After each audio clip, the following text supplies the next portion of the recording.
So yeah, so the original Portal was one of the most innovative and popular games that Valve has ever done, and we had a lot to live up to do a sequel.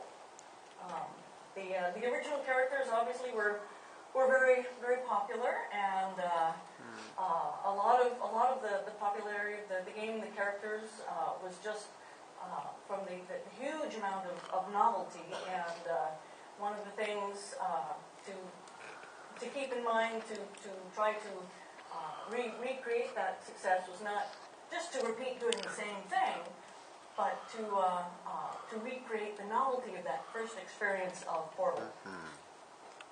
So even though some of the same characters return and some of the same gameplay mechanics, we worked very hard to put a twist on the expectations of returning players, and also include some surprises that nobody expected at all. So one of the first returning elements that players experience is the Aperture Science Facility. It's been inactive for centuries, since GLaDOS was destroyed at the end of the original Portal. We originally wanted to introduce Aperture to players through a tube ride through the facility. Some of the goals we wanted to accomplish with this intro to the game was to indicate a passage of time. We wanted new players to get an idea of the twisted nature of Aperture Science. For returning players, we wanted to give them a hint at the scope of the adventure that awaited them. We knew we would have to start the game with some training puzzles to help new players get up to speed, because we wanted to attract a lot of new players to this game. And so we wanted returning players to know that bigger and better things were on the way once the initial training was done. To first test out ideas for this tube ride introduction, we just did very low res Maya Play Blast Animex. It was very, very quick to iterate on it, very quick to render. Didn't have to take time building maps or models and compiling them in game. We just put it together, stick this movie in front of the game when we had brought people in to test. So they would see this movie, and then when it finished, it would go into gameplay. So it was a very, very quick and effective way to prototype. And so what I'll show you here is a condensed edit of one version of that animatic that played at the beginning of the game.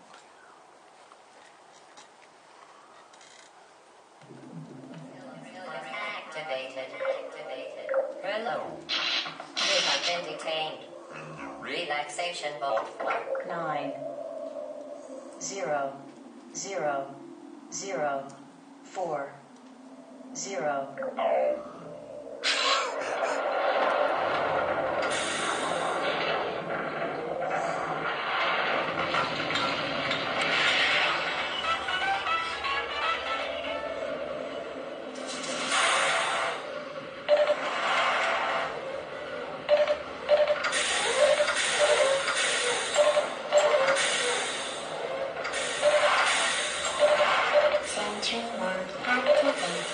Target acquired.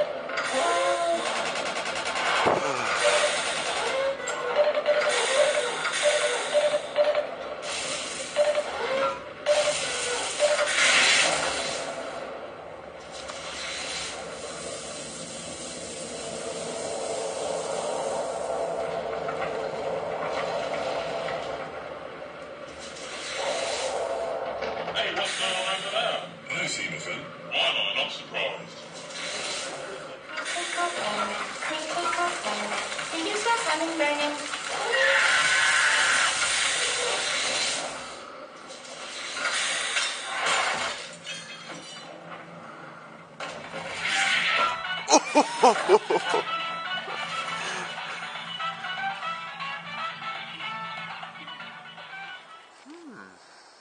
So a few different versions of this started out in a Ratman den or in a confinement cell that seemed to indicate that the humans were being bred and raised to be test subjects. But we found through testing that there was just like too much information in this video. It was very confusing out of context. Players didn't understand why this was happening to them or who they were. So we reworked how to achieve our goals. First of all, we realized, well, probably if Gladys was out of action and she's the one that was powering Aperture Science, then probably most of Aperture, including the tubes, would really not be working at the beginning of this game. And in addition to that, we wanted to change how the different ideas were introduced to the player, just kind of ease them into the ideas and the experience. So the next version of the intro, by this time we actually started with in-game experiences, first just very rough color types and then expanded on them. So initially they start in a hotel room, and the vocals indicate that it's not just a hotel room, but some kind of stasis compartment. Next, there's a passage of time, and just with the change in art and vocals, they realize it's been a huge passage of time. A lot of things have deteriorated, and starting out in a newer, cleaner room and then changing to an older one made it very clear that a huge amount of time had passed, rather than just starting in something that was already old and damaged. It really gave them an idea of the scope of time they've been through. We added some training during this part of the intro, again, to help the new players that we wanted to introduce to the game, but we did it in a fun and novel way that returning players would also enjoy. There were bits of indications in the vocals and some of the signage that the players experience. It gives new players an idea of the twisted way that Aperture Science works. As this intro progressed, we gave players peeks at vistas around there to give them an idea of the scope of the adventure that awaited them. And as this intro got more dangerous and threatening, it was very clear to the players that they were in a pretty bad situation, and they better figure out a way to get out of there, just to help them motivate them with the ultimate goal of the game, which was to escape. This intro was executed in a pretty complicated way. We had the hotel room was actually in a container, and to accomplish the effects that happens, there were two separate and nested simulations in this container.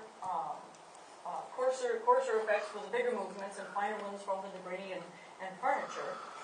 But we couldn't have the player actually in that area while all these simulations would be happening, because of the extra calculations to make everything interact with the player.